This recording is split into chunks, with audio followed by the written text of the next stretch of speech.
Hallelujah, praise the Lord. परमेश्वर का धन्यवाद हो मेरे प्रियो। फिर एक बार परमेश्वर ने आज का सुंदर सा पवित्र दिन हमारे जीवनों में दिया। बीते सप्ताह भर हमको संभाला और आज का पवित्र दिन परमेश्वर ने इसीलिए दिया कि हम परमेश्वर की आराधना करें, परमेश्वर को धन्यवाद दें, उसके जीवित नाम को ऊंचे पे उठाए। तो आइए हम छोटी सी प्रार्थना करेंगे और आज की आराधना की शुरुआत करेंगे। हालेलुया, धन्यवाद की योग्य जीवित सामर्थ्य पवित्र परमेश्वर पिता, मैं आपका धन्यवाद स्तुति प्रशंसा तारीफ करती हूँ प्रभु कि फिर एक बार आपने आज का सुंदर सा पवित्र दिन हमारे जीवनों में दिया। प्रभु ईश्वर आज फिर एक बार तेरी स्तुति तेरी महिमा करते। प्रभु जी, कितने सारे लोग होंगे जो इस समय को, इस घड़ी को, इस पल को ना देख सके, लेकिन आपने हमारे जीवनों में आपकी अद्भुत करुणा को, दया को दिखाया, हमको जीवित रखा, इसलिए मैं आपका धन्यवाद करती हूँ। फिर एक बार परमेश्वर पिता, गीतों के द्वारा आपकी महिमा करा लीजिए, वचनों के द्वारा आप ही बोलो और बातचीत कीजिए। डिस्टर्बेंस की हर एक बात को यीशु के नाम में दूर कीजिए। आपकी उपस्थिति को प्रभु हमारे बीच में रखिए। धन्यवाद के साथ प्रार्थना यीशु के नाम में मांगते हैं, आमीन। Hallelujah, praise the Lord. आइए हम परमेश्वर का धन्यवाद करेंगे, हिंदी गीत गाकर परमेश्वर की स्तुति और उसकी महिमा करेंगे। जय देने वाले प्रभु यीशु को कोटि कोटि धन्यवाद। जीवन देने वाले प्रभु यीशु को जीवन भर धन्यवाद। जय देने वाले प्रभु यीशु को कोटि कोटि धन्यवाद। जीवन देने वाले प्रभु यीशु को जीवन भर धन्यवाद। यीशु जिंदा है, वो आने वाला है। ओ यीशु जिंदा है, वो आने वाला है। हालेलुया हालेलुया गाएंगे, आत्मा से भर कर गाएंगे। हालेलुया हालेलुया गाएंगे, आत्मा से भर कर गाएंगे। शांति देने वाले प्रभु यीशु को कोटि कोटि धन्यवाद। मुक्ति देने वाले प्रभु यीशु को जीवन भर धन्यवाद। शांति देने वाले प्रभु यीशु को कोटि कोटि धन्यवाद। मुक्ति देने वाले प्रभु यीशु को जीवन भर धन्यवाद। यीशु जिंदा है, वो आने वाला है। यीशु जिंदा है, वो आने वाला है। हालेलुया हालेलुया गाएंगे, आत्मा से भर कर गाएंगे। हालेलुया हालेलुया गाएंगे, आत्मा से भर कर गाएंगे। चंगा करने वाले प्रभु यीशु को कोटि कोटि धन्यवाद। छुटकारा देने वाले प्रभु यीशु को जीवन भर धन्यवाद। चंगा करने वाले प्रभु यीशु को कोटि कोटि धन्यवाद। छुटकारा देने वाले प्रभु यीशु को जीवन भर धन्यवाद। यीशु जिंदा है, वो आने वाला है। यीशु जिंदा है, वो आने वाला है। हालेलुया हालेलुया गाएंगे, आत्मा से भर कर गाएंगे। हालेलुया हालेलुया गाएंगे, आत्मा से भर कर गाएंगे। हालेलुया हालेलुया गाएंगे, आत्मा से भर कर गाएंगे। Hallelujah, praise the Lord. मेरे प्रियो, सचमुच हमारा परमेश्वर शांति देने वाला, मुक्ति देने वाला, हमको चंगाई देने वाला, हर प्रकार के आशीषों से हमको परिपूर्ण करने वाला प्रभु है। इसलिए हम परमेश्वर का धन्यवाद करेंगे और एक हिंदी गीत गाकर उसकी स्तुति और उसकी आराधना करेंगे।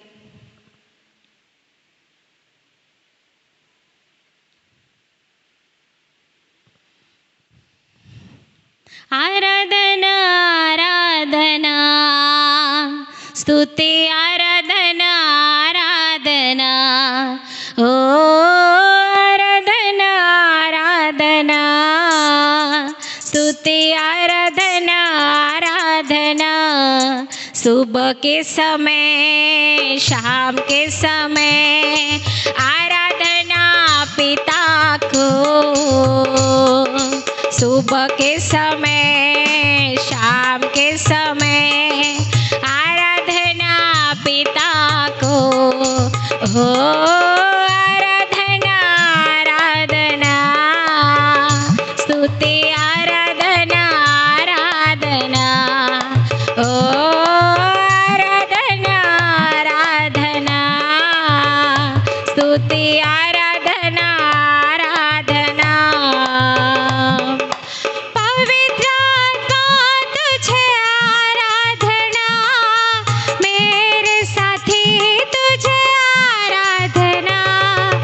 पवित्र आत्मा तुझे आराधना, मेरे साथी तुझे आराधना। स्वर्गीय पिता तुझे आराधना, मार्गदर्शी तुझे आराधना। स्वर्गीय पिता तुझे आराधना, मार्गदर्शी तुझे आराधना। आराधना आराधना स्तुति आराधना आराधना ओ आराधना आराधना स्तुति आराधना आराधना। जीवित बलि तुझे आराधना, जीवन जल तुझे आराधना। जीवित बलि तुझे आराधना, जीवन जल तुझे आराधना। बादल के खंबे तुझे आराधना, मेरे मसीहा तुझे आराधना।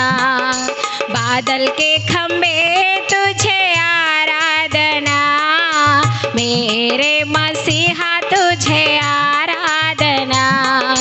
आराधना आराधना स्तुति आराधना आराधना ओ आराधना आराधना स्तुति आराधना आराधना ओ आराधना आराधना स्तुति आराधना आराधना।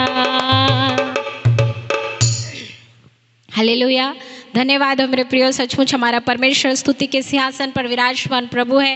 वो जीवित है, वो पवित्र है। हर पल हर समय हमें उसकी आराधना करनी है, उसकी स्तुति करनी है, क्योंकि वो पवित्र आत्मा जीवित परमेश्वर है। इसलिए हम धन्यवाद करते हैं।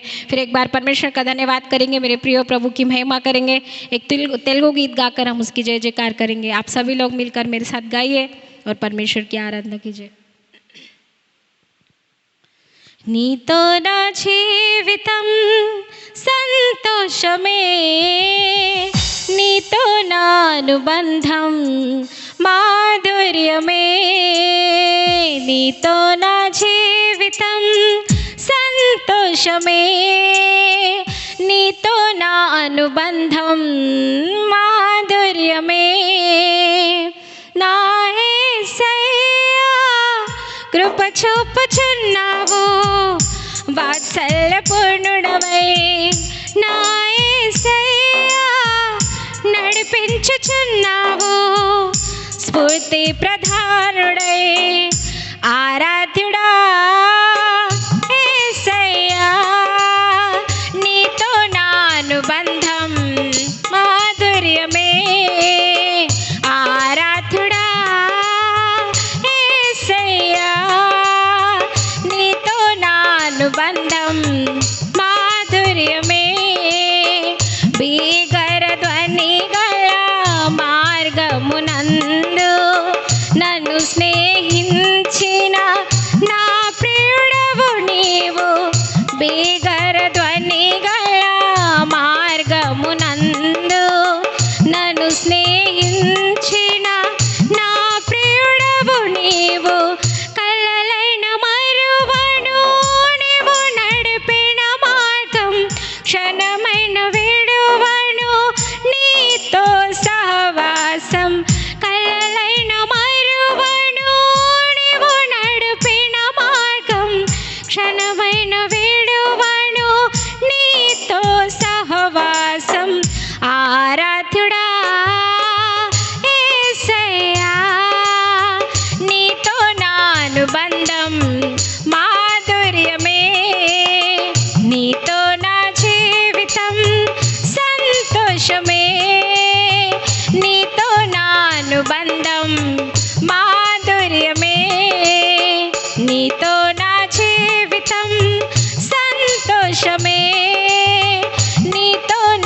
नानुबन्धं माधुर्यमे సంతోషమందైన శ్రమలయందైనను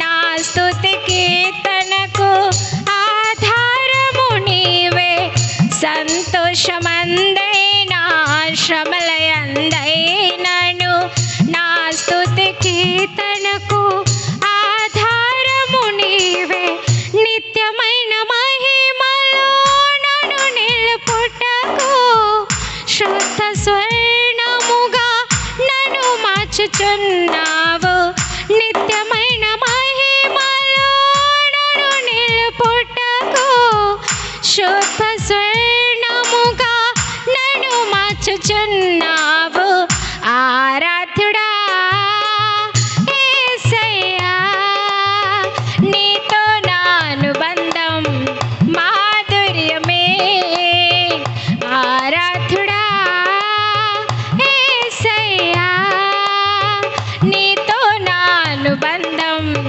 మాధుర్యమే నీతో నా జీవితం సంతోషమే నీతో నా అనుబంధం మాధుర్యమే నీతో నా జీవితం సంతోషమే నీతో నా అనుబంధం మాధుర్యమే నా యేసయ్యా కృప చూపుచున్నావు వాత్సల్యపూర్ణుడవై నా యేసయ్యా నడిపించుచున్నావు స్ఫూర్తి ప్రధానుడవై ఆరాధ్యుడా యేసయ్యా నీతో నా అనుబంధం మాధుర్యమే నీతో నా జీవితం సంతోషమే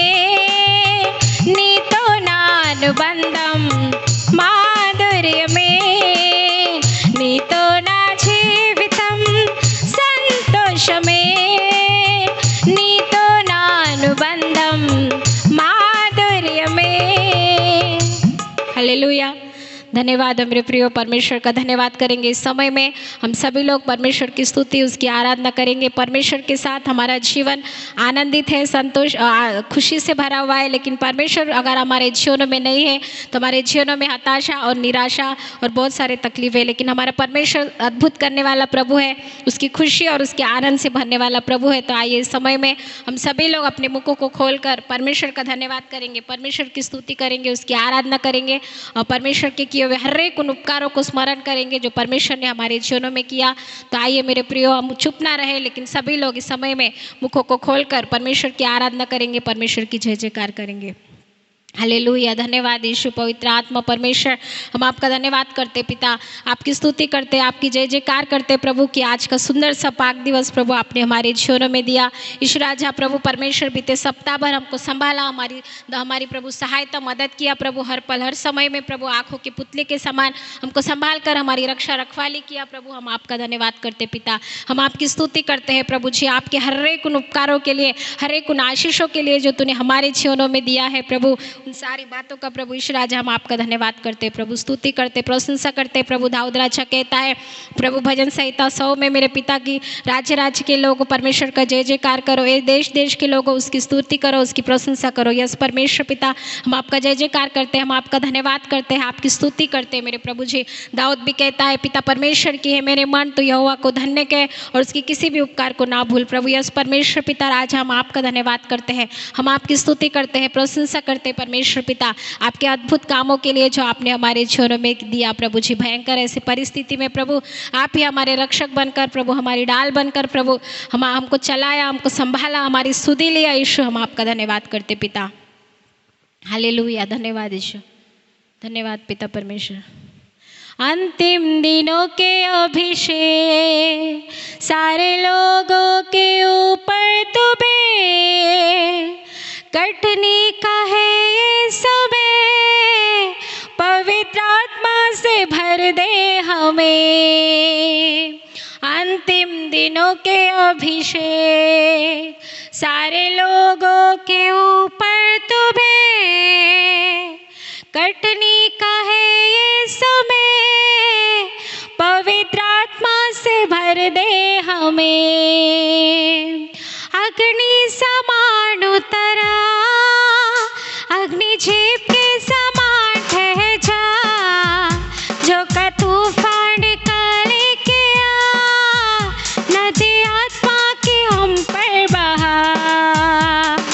अग्नि समान उतरा, अग्नि झेप के समान ठह जा, जो का तूफान निकाले के आ, नदी आत्मा की हम पर बहा। सूखी हड्डियों की तराई में बड़ी सेना को चलते देखो, अधिकार की वाणी तू दे, पवित्र आत्मा में नबूवत करूं। सूखी हड्डियों की तराई में बड़ी सेना को चलते देखो, अधिकार की वाणी तू दे, पवित्र आत्मा में नबूवत करूं।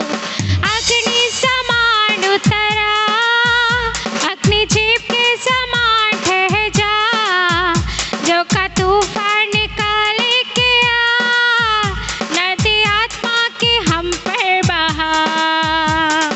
अग्नि समान उतरा, अग्नि झेप के समान ठह जा, जो का तूफान निकाले के आ, नदी आत्मा की हम पर बहा।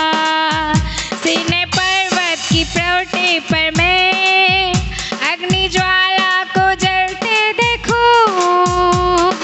इस्राएल के है खुदा, वही अग्नि को हम पर तू भेज। सीने पर्वत की चोटी पर मैं अग्नि ज्वाला को जलते देखूं। इस्राएल के है खुदा, वही अग्नि को हम पर तू भेज। अग्नि समान उतरा, अग्नि झेप के समान ठह जा, जो का तूफान निकाले के आ, नदी आत्मा की हम पर बहा। अग्नि समान उतरा, अग्नि झेप के समान ठह जा, जो का तूफान निकाले के आ, नदी आत्मा की हम पर बहा। करमल पर्वत की प्रार्थना में छोटे बादल को उठते देखो, आहाब जैसे कपा, वही अग्नि को हम पर तू भेज। करमल पर्वत की प्रार्थना में छोटे बादल को उठते देखो, आहाब जैसे कपा, वही अग्नि को हम पर तू भेज। अग्नि समान उतरा, अग्नि झेप के समान ठह जा, जो का तूफान निकाले के आ, नहीं आत्मा को हम पर तू भेज। अग्नि समान उतरा, अग्नि झेप के समान ठह जा, जो का तूफान निकाले के आ, नदी आत्मा की हम पर बहा। ओ नदी आत्मा की हम पर बहा, नदी आत्मा की हम पर बहा।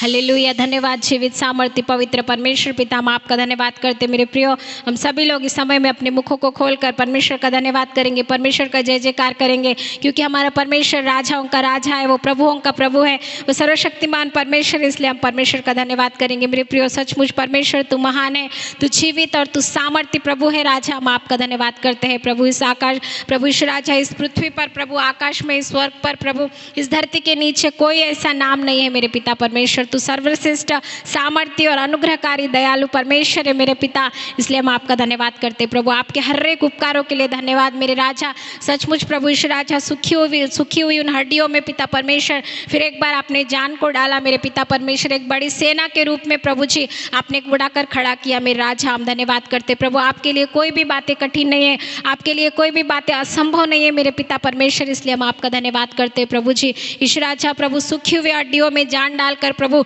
उनको जीवित करने वाला परमेश्वर केवल तू एक ही है राजा, इसलिए हम आपका धन्यवाद करते हैं, आपकी स्तुति करते हैं, आपकी प्रशंसा करते हैं मेरे पिता परमेश्वर राजा। प्रभु हम धन्यवाद देते हैं कि प्रभु पिछले प्रभु ईश्वर राजा हफ्ते भर आपने संभाला प्रभु ईश्वर राजा। इस हफ्ते का ये पाक दिवस, ये पवित्र दिन आपने हमारे जीवनों में दिया, हम आपका धन्यवाद करते हैं प्रभु। हम आपकी स्तुति करते हैं प्रभु, तू जीवित है, तू सामर्थ्य परमेश्वर है पिता, हम आपका धन्यवाद करते हैं राजा। प्रभु तू हमसे और कुछ नहीं चाहता प्रभु जी, लेकिन तू इतना ही चाहता है प्रभु कि हम तेरा भय माने प्रभु, तेरे मार्गों पे चले, तुझसे प्रेम करे प्रभु, अपने संपूर्ण मन अपने संपूर्ण आत्मा से मेरे पिता तेरी सेवा करे, यही तो हमसे चाहता है प्रभु ईश्वर राजा। हम आपका धन्यवाद करते हैं प्रभु ईश्वर, तो हमको सिखा, हमको बता परमेश्वर कि हम प्रभु ईश्वर राजा केवल और केवल तुझसे ही प्रेम करने वाले बने, तेरे प्रभु ईश्वर राजा भय मानने वाले, तेरे मार्गों पर चलने वाले प्रभु तो हमको बना मेरे राजा।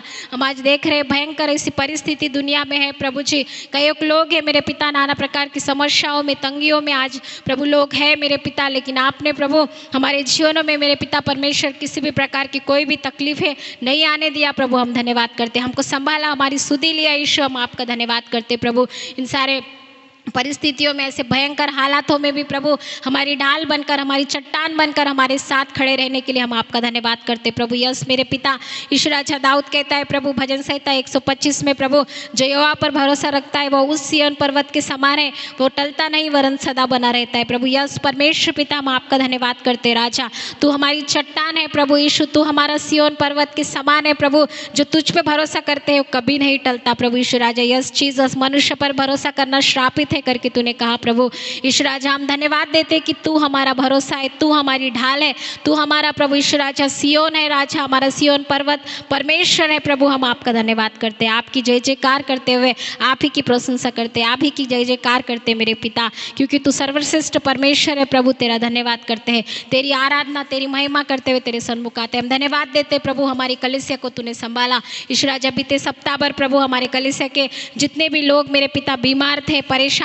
थे प्रभु, हर एक को तूने छुआ, स्पर्श किया, हर एक की विनतियों को सुना, उनको सुखरूप और जीवित रखा प्रभु। हम आपका धन्यवाद करते मेरे पिता। इस समय विशेषकर धन्यवाद देते हैं सुनतका के जीवन के लिए प्रभु।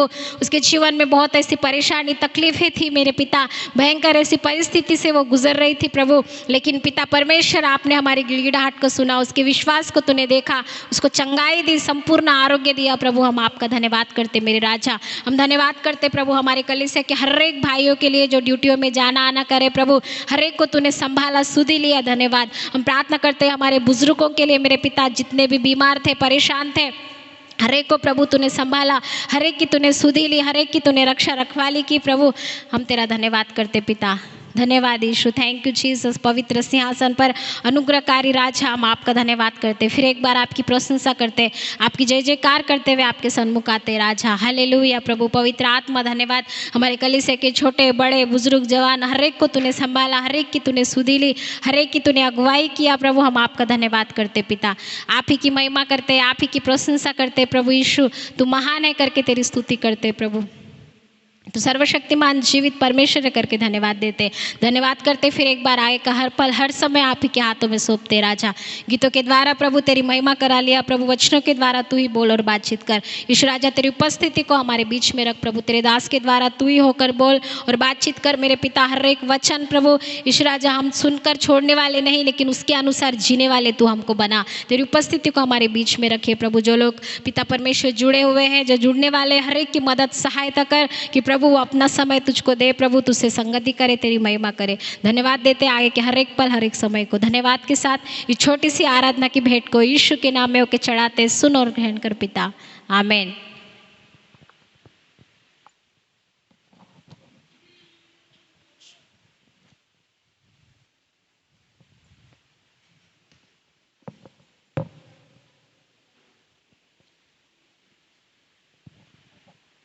Praise the Lord. प्रभु का धन्यवाद हो आज के सुंदर समय के लिए। परमेश्वर ने फिर एक बार आज का ये दिन हमारे जीवन में जोड़ा, इसलिए हम प्रभु का धन्यवाद, प्रभु की स्तुति करेंगे। हम विश्वास करते हैं कि इन गीतों के द्वारा प्रभु ने अपनी महिमा करा लिया और परमेश्वर हम सबको आज आशीष देने जा रहा है। मेरे प्रियो, बीते हफ्ते से प्रभु ने हमें संभाला, सुरक्षित रखा और आज का ये पवित्र दिन प्रभु ने हमारे जीवन में दिया, इसलिए हम प्रभु की महिमा, प्रभु की स्तुति करेंगे। आइए हम लोग छोटी सी प्रार्थना करें, उसके बाद हम लोग प्रभु के वचनों में जाएंगे। हम सब अपनी आंखों को बंद करें और प्रभु से हम लोग प्रार्थना करेंगे। सर्वशक्तिमान परमेश्वर पिता, फिर एक बार यीशु मसीह के नाम में हम आपके चरणों के पास आते हैं। धन्यवाद देते हैं प्रभु आज के इस पवित्र दिन के लिए जो आपने हमारे जीवन में दिया। प्रभु आज पिता कई लोग पिता प्रभु तेरी उपस्थिति का प्रभु अनुभव पिता व्यक्तिगत रीति से नहीं ले पा रहे प्रभु। कई दिनों से हमारी कलीसियाएं बंद है प्रभु, कलीसियाओं में हम लोग इकट्ठे नहीं हो पा रहे और परमेश्वर पिता हम लोग प्रभु ईश्वर राजा इस परिस्थिति का सामना कर रहे प्रभु। हमारी प्रार्थना है पिता ईश्वर राजा आप ही हमारे साथ रहे और होने दे कि जल्द से जल्द हमारे देश की कलीसियाएं, हमारे महाराष्ट्र की कलीसियाएं शुरू होने पाए, ताकि हम सब मिलकर फिर एक बार आपकी आराधना, आपकी महिमा करने पाए। प्रभु जितने भी लोग इस समय हमारे साथ ऑनलाइन जुड़े हुए हैं उन सब के लिए प्रभु आपका धन्यवाद करते हैं। विशेष हम प्रार्थना करते हैं सारी बातों का नियंत्रण आप अपने हाथों में लें, किसी प्रकार का कोई डिस्टर्बेंस होने ना पाए, नेटवर्क सही से रहने पाए, ताकि लोगों तक प्रभु आपके वचन सही से प्रभु पहुंचने पाए। प्रभु जितने भी लोग इस समय हमारे साथ जुड़े हैं और जो प्रभु आगे जुड़ने वाले हैं और प्रभु आगे प्रभु जो इस वीडियो को देखेंगे उन सब के लिए हम प्रार्थना करते हैं, सबके जीवन में कार्य कर। और प्रभु आज हम जब आपके वचन पर मनन करते हैं, आप हमारी आत्मिक आंखों को खोलिए ताकि हम आपके वचनों की सच्चाइयों को समझ सके, जान सके और आपकी महिमा कर सके। आगे का सारा समय हम आपके हाथ में सौंप कर यीशु के नाम में इस विनती प्रार्थना को मांगते, सुन और बड़ी दया से ग्रहण कर। आमीन, आमीन, हालेलुया। फिर एक बार धन्यवाद हो परमेश्वर का कि आज ये समय परमेश्वर ने हम लोगों को दिया कि इस रीति से मिलकर हम लोग प्रभु की आराधना कर रहे हैं, प्रभु की स्तुति कर रहे हैं। मेरे प्रियो, हम प्रभु को धन्यवाद देंगे कि परमेश्वर ने यह अवसर हम लोगों को दिया कि हम लोग ऑनलाइन मिलकर प्रभु की आराधना करें। भले ही हम लोग व्यक्तिगत रीति से हम लोग मिलकर आराधना नहीं कर पा रहे हैं, लेकिन प्रभु का ये अनुग्रह है कि इन माध्यमों के द्वारा हम लोग प्रभु की आराधना में शामिल हो रहे हैं। प्रियो, हम लोग जानते हैं कि पिछले लगभग 1.5 साल का समय हो गया है इस महामारी ने हमारे दुनिया पर, हमारे देश पर भयंकर प्रभाव डाला है। जब हम लोग देखते हैं इस महामारी के विषय में, इस महामारी ने अनेक लोगों के जीवनों के ऊपर बहुत बड़ा प्रभाव डाला। बहुत सारे लोग शारीरिक रीति से इससे प्रभावित हो गए। हमारे देश के कई ऐसे लोग हैं जो इस वायरस के कारण अपने प्राणों को दिए हैं और कई ऐसे हमारे सेवक लोग भी हैं, हमारे विश्वासी भाई बहन हैं जिनको हम लोग जानते हैं इस वायरस के कारण उन्होंने अपने प्राणों को खो दिया। इस वायरस ने, इस महामारी ने बहुत सारे लोगों के ऊपर मानसिक रीति से भी बहुत गहरा प्रभाव डाला है। हम लोगों ने देखा पिछले दिनों में कि कई लोग इस महामारी से जब गुजर रहे थे, जब हम लोगों ने पहले उस पहले महामारी के समय में पिछले साल हम लोगों ने देखा बहुत सारे लोगों को समझ में नहीं आ रहा था कि ये परिस्थिति जो आज हो रही है ये क्या है, और बहुत सारे लोग मानसिक रूप से इससे प्रभावित हो गए थे। हम लोगों ने पढ़ा कि बहुत सारे लोगों ने आत्महत्या कर लिया क्योंकि उनके नौकरियां चले गए, उनके बिजनेस बंद हो गए, उनके सारे जो वो लोग काम करते थे वो सारे काम छूट गए। इसलिए उसका उनके जीवनों के ऊपर बहुत ज़्यादा मानसिक प्रभाव भी पड़ा। बच्चे लोग स्कूल नहीं जाते थे, घर में रहते थे। पति पत्नी के बीच में बहुत सारे ऐसे झगड़े होते थे क्योंकि वो लोग आपस में छोटे छोटे बातों के कारण वो उनका मानसिक जो स्थिति थी वो कई बार इस रीति से होता था कि मानसिक रीति से बहुत सारे लोग प्रभावित हो गए। और आर्थिक रीति से भी इस वायरस ने बहुत सारे लोगों के जीवन के ऊपर प्रभाव डाला। हम लोगों ने देखा था कई सारे लोगों के बिजनेस बंद हो गए, कई सारे लोगों के जो छोटे मोटे काम धंधे थे वो बंद हो गए, बहुत सारे लोगों की नौकरियां चले गए, बहुत सारे लोग इस वायरस से आर्थिक रीति से प्रभावित हो गए। हम लोगों ने देखा कई सारी कंपनियों ने अपने वर्कर्स को निकाल दिया, कई सारे लोगों ने अपने कामों को बंद कर दिया। पिछली बार हम लोगों ने देखा था कि देश में कई हजारों की संख्या में लोग अपने अपने जहाँ पे वो काम करते थे वहाँ से वे लोग निकल कर अपने अपने घरों में गए। तो आर्थिक रीति से इस वायरस ने बहुत सारे लोगों के जीवनों को प्रभावित किया। बहुत सारे पॉलिटिकल चेंजेस भी हम लोगों ने देखा इस महामारी के समय में। बहुत सारे उथल पुथलों को हम लोगों ने देखा और इस वायरस ने लोगों के जो सोशल लाइफ है, जो सोशल गैदरिंग है, उसके ऊपर बहुत ज़्यादा प्रभाव डाल दिया। हम लोगों ने देखा कि पिछली बार जब ये महामारी की शुरुआत हो गई थी, वायरस की शुरुआत हो गई थी मार्च के समय में जब हम लोगों ने शुरू में इस वायरस को देखा था, सब लोग अपने अपने घरों में कैद हो गए, क्योंकि एक दूसरे से मिलना बंद हो गया, एक दूसरे के साथ संगति करना बंद हो गया। हमारा सोशल लाइफ बिल्कुल ख़त्म सा हो गया था और कई महीनों तक हम लोग एक दूसरे के साथ आमने सामने बात नहीं कर पाए। तो हमारा जो सोशल लाइफ है, इसके ऊपर इस महामारी ने बहुत ज़्यादा प्रभाव डाला था। हमारा व्यक्तिगत जीवन भी इससे बहुत ही प्रभावित हो गया था और हमारे व्यक्तिगत जीवन में भी कई बार ऐसे परिस्थितियों से हम लोग गुजरे कि हमें समझ नहीं आ रहा था कि क्या करना है। तो इस वायरस ने बहुत सारे लोगों के ऊपर बहुत ज़्यादा प्रभाव डाला, रिश्तों के ऊपर प्रभाव डाला, हमारे जो रिलेशंस थे उनके ऊपर बहुत ज़्यादा प्रभाव पड़ गया और यहाँ तक कि हम लोग किसी के शादी में नहीं जा पा रहे थे, हम लोग किसी के मौत में नहीं जा पा रहे थे, हम लोग किसी फंक्शंस में नहीं जा पा रहे थे, क्योंकि इस महामारी ने लोगों के जीवन को इस रीति से बांध दिया था। और हम लोगों ने देखा कि इस महामारी के समय में बहुत नाना प्रकार के रीति से लोगों के जीवन पर इस वायरस का प्रभाव हुआ। इन सारे बातों से एक बात और है जो लोगों को बहुत ज़्यादा प्रभावित किया है, वो है लोगों का आत्मिक जीवन। इस महामारी ने लोगों के आत्मिक जीवन पर भी बहुत ज़्यादा प्रभाव डाला। सबसे ज़्यादा प्रभाव ये है कि हम लोग लगभग 1.5 सालों से हम लोग इकट्ठा होकर आराधना नहीं कर पा रहे। हम लोग बीच में 1-2 महीने के लिए हम लोग मिले थे, लेकिन उसके बाद फिर से परिस्थितियां बदल गई और हम लोगों का इकट्ठा होकर आराधना करना छूट गया। अब हम नहीं जानते कि और आने वाले दिनों में परिस्थितियां कैसे होगी। क्या हमारे चर्चेस, मंदिर खुलेंगे, हम लोग मिलकर आराधना करेंगे या नहीं करेंगे, इसका अभी तक हमको कोई गारंटी नहीं मिला है। सारी बातों में ये बात हम लोग जान सकते हैं कि इस महामारी ने जैसे बाकी के क्षेत्रों पर प्रभाव डाला, हमारे फिजिकल लाइफ पे जैसा प्रभाव डाला, हमारे मेंटली हमारे ऊपर जैसा प्रभाव डाला, हमारे सोशल लाइफ के ऊपर जैसा प्रभाव डाला, फाइनेंशियल लाइफ के ऊपर जैसा प्रभाव डाला, वैसा ही प्रभाव इसका हमारे स्पिरिचुअल लाइफ पर, आत्मिक जीवन पर भी इस वायरस का बहुत ज़्यादा प्रभाव हम लोगों ने देखा।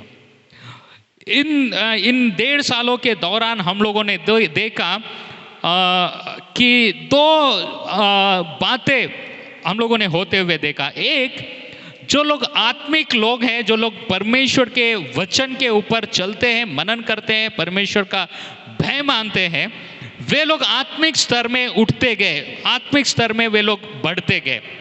लेकिन वे लोग जो केवल नाम मात्र के लिए प्रभु पर विश्वास करते थे, नाम मात्र के लिए कलीसिया का हिस्सा बनते थे, नाम मात्र के लिए वो लोग चर्च में आते थे, उनका आत्मिक जीवन बहुत हद तक गिर गया। यदि हम लोग साफ शब्दों में कहें, बहुत सारे लोगों का प्रार्थना का जीवन इस समय खत्म हो चुका है। बहुत सारे लोगों का आत्मिक स्तर बहुत गिर चुका है। बहुत सारे लोग प्रार्थना नहीं कर रहे, बहुत सारे लोग प्रभु के वचन को नहीं पढ़ रहे, बहुत सारे लोग संगति नहीं कर पा रहे, बहुत सारे लोग प्रभु से दूर होते जा रहे, और इसका बहुत ज़्यादा प्रभाव हमारे आत्मिक जीवन के ऊपर पड़ा। बहुत सारे सर्वे जो हुए हैं इस दौरान, इस महामारी के दौरान, बहुत सारी बातों को उन्होंने बताया है।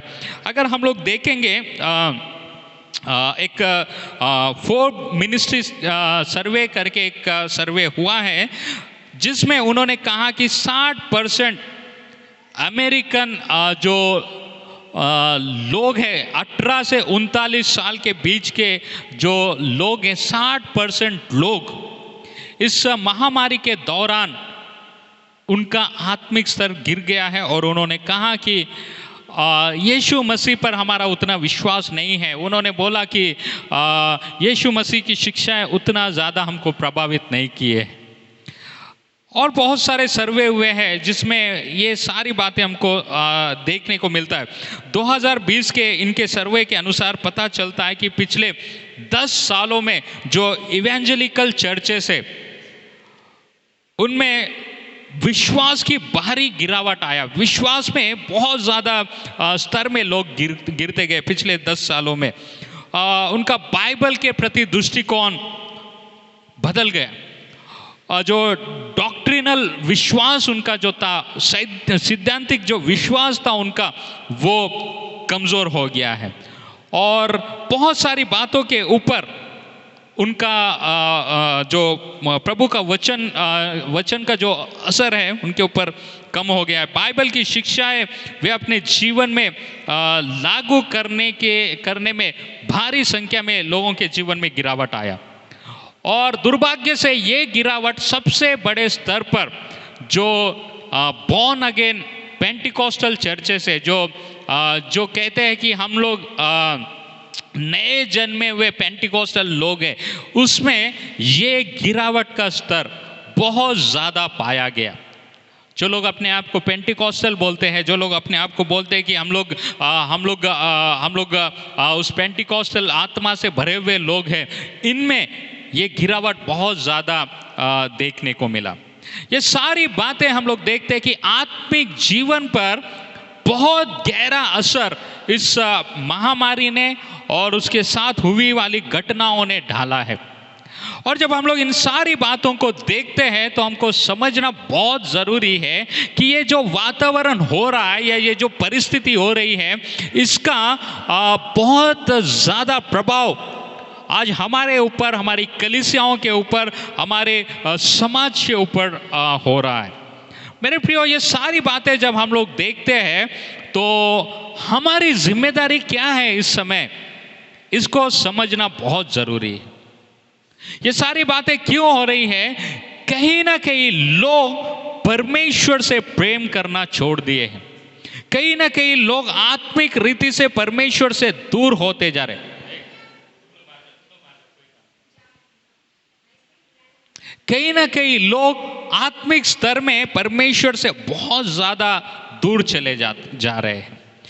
वचनों का अकाल है, प्रार्थना में उनका समय नहीं बीत रहा है, संगति नहीं है, और बहुत सारे नाना प्रकार की बातें हैं जिससे लोगों का जो विश्वास का जो स्तर है वो धीरे धीरे गिरते जा रहा है। धीरे धीरे लोगों का विश्वास कम होते जा रहा है। कई बार हम लोग इस महामारी के दौरान मैंने जो बात नोटिस किया वो ये है कि जो लोग रेगुलर चर्च जाने वाले लोग थे, वे लोग भी जब भी उनको समय मिलता है वो चर्च जाने से कतरा रहे हैं। ये जो सर्वे फ्यू रिसर्च उन्होंने जब सर्वे किया है इस महामारी के दौरान, उन्होंने पाया कि 25% रेगुलर जो चर्च जाने वाले लोग हैं, वे लोग अब बोल रहे हैं कि हम इस महामारी के दौरान हम लोग चर्च अटेंड नहीं करेंगे। और उनसे पूछा गया कि क्या आप चर्च जाएंगे, तो उन्होंने बोला कि अभी हमारा कोई निर्णय नहीं है चर्च जाने का। ये वे लोग हैं जो रेगुलर चर्च जाते थे। तो इस महामारी ने हमारे आत्मिक स्तर को बहुत ज़्यादा प्रभावित किया है। और ये जब बातें हम लोग देखते हैं मेरे प्रियो, हमको ये बात समझना बहुत ज़रूरी है कि आत्मिक वातावरण में ऐसा कुछ हो रहा है जिसके तरफ हमें ध्यान देना, जिसके बारे में हमें सोचना और जिसके लिए हम लोगों को समर्पित होकर प्रार्थना करना बहुत आवश्यक है। ये सारी बातें हम लोगों को बताती है कि आज एक विश्वासी होने के नाते आपकी और मेरी जिम्मेदारी क्या है। आज मैं कुछ महत्वपूर्ण विषयों पर बात करने वाला हूं और आज का हमारा विषय है अपने आप को अंतिम बेदारी के लिए तैयार करना, अपने आप को अंतिम जागृति के लिए तैयार करना। मेरे प्रियो, ये सारी बातें जब हम लोग देखते हैं, एक बात हम लोग जानना चाहिए कि ये सारी बातें इसलिए हो रही है, परमेश्वर के भविष्यवक्ताओं ने जो भविष्यवाणियां किया था यीशु मसीह के अंतिम आगमन के बारे में, वो सारी बातें उसकी ओर हम लोगों को इंगित करती है, उसकी ओर हम लोगों को, हमारे ध्यान को आकर्षित करती है। पिछले 2-2.5 महीने हम लोगों ने अंतिम दिनों में होने वाली घटनाओं के ऊपर अध्ययन किया था और उसमें हम लोगों ने बहुत सारी बातें देखा कि किस रीति से संसार में वो अंतिम दिनों में वो सारी बातें होने वाली है और हम लोगों को किस रीति से अपने आप को तैयार करना है। आज हम लोग जिन बातों को जिन बातों पर हम लोग मनन करने जा रहे हैं वो ये है कि हम किस रीति से अपने आप को उस अंतिम बेदारी के लिए, अंतिम जागृति के लिए अपने आप को तैयार करना। मेरे प्रियो, ये सारी बातें हम लोगों को उत्साहित करती है, हम लोगों को चेताती है और हम लोगों को बताती है कि देखो यीशु मसीह का आगमन बहुत नज़दीक है, इसलिए अपने आप को तैयार करो, अपने आप को तैयार करो। बाइबल में जब हम लोग पढ़ते हैं प्रेरितों के काम उसका 2 अध्याय 17 वचन में, यहाँ पे पतरस अंतिम दिनों में क्या होने वाला है उस भविष्यवाणी को जो परमेश्वर ने अपने भविष्यवक्ता योहेल के द्वारा कहा था उसको वो याद दिलाता है। हम लोग पढ़ेंगे प्रेरितों के काम उसका 2 अध्याय 17 वचन। वहाँ पे लिखा है, परमेश्वर कहता है कि अंत के दिनों में ऐसा होगा कि मैं अपना आत्मा सब मनुष्यों पर उंडेलूंगा और तुम्हारे बेट और बेटियां भविष्यवाणी करेंगी और तुम्हारे जवान दर्शन देखेंगे और तुम्हारे पुरनिये स्वप्न देखेंगे। परमेश्वर बोलता है योहेल नबी की किताब में, उसको पतरस यहाँ पे दोहराता है कि परमेश्वर कहता है कि अंत के दिनों में ऐसा होगा कि मैं अपनी आत्मा सब मनुष्यों पर उंडेलूंगा। परमेश्वर की यह प्रतिज्ञा है कि अंतिम दिनों में वो अपनी आत्मा सब मनुष्यों पर उंडेलेगा। सब मनुष्य मतलब कौन? जो उस अंतिम उस जागृति के लिए सोचेंगे, जो उस अंतिम जागृति के लिए तैयार रहेंगे, जो उस अंतिम जागृति के लिए प्रार्थना करेंगे, जो उस अंतिम जागृति को प्राप्त करने के लिए, उसको देखने के लिए ललायित रहेंगे। परमेश्वर कहता है कि उन सब पर मैं अपनी आत्मा उंडेलूंगा और उस समय क्या होगा? तुम्हारे बेटे और तुम्हारी बेटियां भविष्यवाणी करेंगे और तुम्हारे जवान दर्शन देखेंगे और तुम्हारे पुरनिये स्वप्न देखेंगे। हर एक का पार्टिसिपेंट है इसमें, बच्चे, बूढ़े, जवान, सब लोग उस अंतिम जागृति का हिस्सा बनेंगे। उस अंतिम जागृति में वे लोग भाग लेंगे। कौन लोग? जो लोग उसके लिए ललायित रहेंगे, जो लोग उसके लिए सोचेंगे, जो लोग उसके लिए प्रार्थना करेंगे, जो लोग उसका हिस्सा बनने के लिए जिनके अंदर एक जिज्ञासा रहेगी, वे लोगों के ऊपर परमेश्वर बोल रहा है कि मैं अपनी आत्मा को उंडेलूंगा। तुम्हारे बच्चे, तुम्हारे बेटे, बेटियां, वे लोग भविष्यवाणी करेंगे, तुम्हारे जवान लोग दर्शन देखेंगे, तुम्हारे पुरनिये स्वप्न देखेंगे। वरन मैं अपने दासों और अपनी दासियों पर भी उन दिनों में अपनी आत्मा में से उंडेलूंगा और वे भविष्यवाणी करेंगे और मैं आकाश में अद्भुत काम और नीचे धरती पर चिन्ह अर्थात लहू और आग और धुएं का बादल दिखाऊंगा। प्रभु के महान और प्रसिद्ध दिन के आने से पहले सूर्य अंधेरा और चांद लहू हो जाएगा और जो कोई प्रभु का नाम लेगा वही उद्धार पाएगा। वहां पे लिखा है, जो कोई प्रभु का नाम लेगा वही उद्धार पाएगा। जो कोई प्रभु का नाम लेगा वही इन बातों को समझ पाएगा। जो कोई प्रभु का नाम लेगा वही इन बातों का वो हिस्सा बनेंगे। इन बातों में वो लोग भाग लेंगे और वे अंतिम जागृति के लिए वो लोग वे लोग एक बहुत बड़े साधन बनकर वो लोग तैयार रहेंगे। मेरे प्रिय, ये भविष्यवाणी है जो परमेश्वर ने योहेल नबी के द्वारा किया था कि अंतिम दिनों में ये सारी बातें होंगी। एक महान जागृति आने से पहले, एक महान बेदारी आने से पहले परमेश्वर अपने लोगों को उस बेदारी के लिए तैयार करेगा, उस रिवाइवल का हिस्सा बनाएगा। आज मैं पूछता हूं आप लोगों से, आप लोग किस रीति से अपने आप को उस बेदारी के लिए तैयार कर रहे हैं? आप लोग किस रीति से अपने आप को उस अंतिम जागृति का हिस्सा बनने के लिए तैयार कर रहे हैं? मेरे प्रियो, अगर हम लोग आत्मिक स्तर में सचेत है, अगर हम लोग आत्मिक रीति से सचेत है, तो ही हम लोग इस अंतिम बेदारी का हिस्सा बन सकते हैं। नहीं तो हमको इन घटनाओं से कोई मतलब नहीं रहेगा। परमेश्वर चाहता है कि वो अपनी आत्मा को उंडेले। परमेश्वर चाहता है कि वो अपने अभिषेक को हमारे जीवन पे उंडेले। परमेश्वर चाहता है कि हमारे द्वारा वो इस संसार में एक जागृति को लाए। परमेश्वर चाहता है कि हमारे द्वारा इस संसार में एक बड़े बेदारी को लाए। लेकिन प्रभु चाहता है कि लोग अपने आप को उस बेदारी के लिए तैयार करें। हम लोग अपने आप को उस बेदारी के लिए तैयार करें। हम लोग अपने जीवन को उस बेदारी के लिए तैयार करें। परमेश्वर की ये प्रतिज्ञा है, मैं अपनी आत्मा उंडेलूंगा। मैं अपनी आत्मा को उंडेलूंगा। किस पर? जो उसके लिए सोचते हैं, जो उसके लिए ललायत है, जो उसके लिए प्रार्थना करते हैं, जो उस अंतिम जागृति का हिस्सा बनना चाहते हैं, जो अपने आत्मा में सचेत है इन सारी बातों को देखकर, जो लोग इन सारी घटनाओं को देखकर परमेश्वर के सामने रो रहे हैं, परमेश्वर के सामने गिड़गिड़ा रहे हैं, प्रभु हमारे देश में जागृति चाहिए, हमारे राष्ट्र में रिवाइवल चाहिए, हमारे इस पृथ्वी पर तेरे महान कार्यों को होते हुए हम लोग देखना चाहते हैं, वे लोग इसका हिस्सा बनेंगे। लेकिन वे लोग जो इसके लिए सचेत नहीं है, जो इसके बारे में सोचते नहीं है, जो आत्मिक रीति से जो लोग अनभिज्ञ हैं, मतलब जो लोग आत्मिक बातों को निग्लेक्ट करते हैं, वे लोग इस रिवाइवल में उनका कोई भाग नहीं होगा।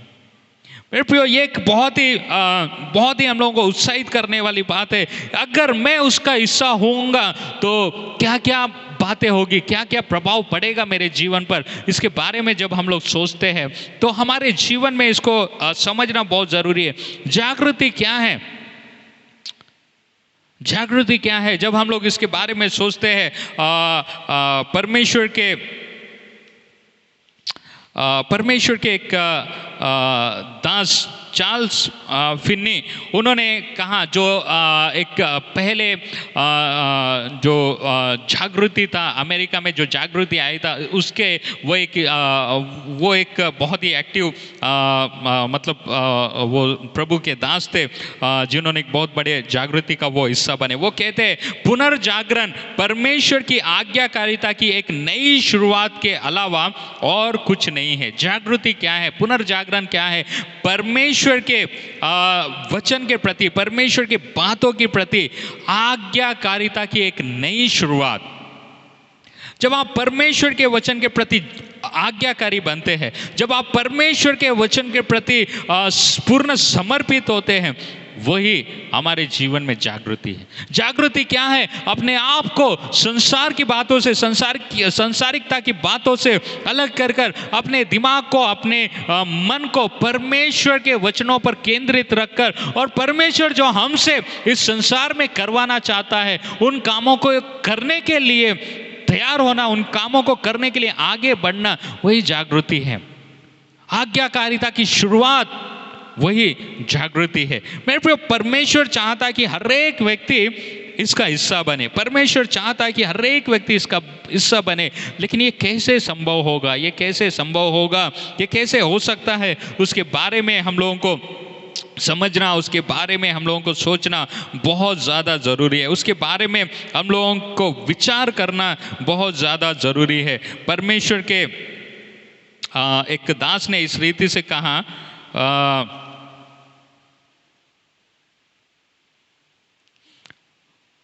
वे कहते हैं कि जब आत्मिक बेदारी आती है, हम सब परमेश्वर के वचन के प्रति सचेत हो जाते हैं और आज्ञाकारिता में हम लोग चलना शुरू करते हैं। जब परमेश्वर की आत्मिक बेदारी आती है, तब हम लोग परमेश्वर के वचन के प्रति सचेत हो जाते हैं। मतलब हम लोग हर बार परमेश्वर के वचन के प्रति हमारे ध्यान को केंद्रित करते हैं।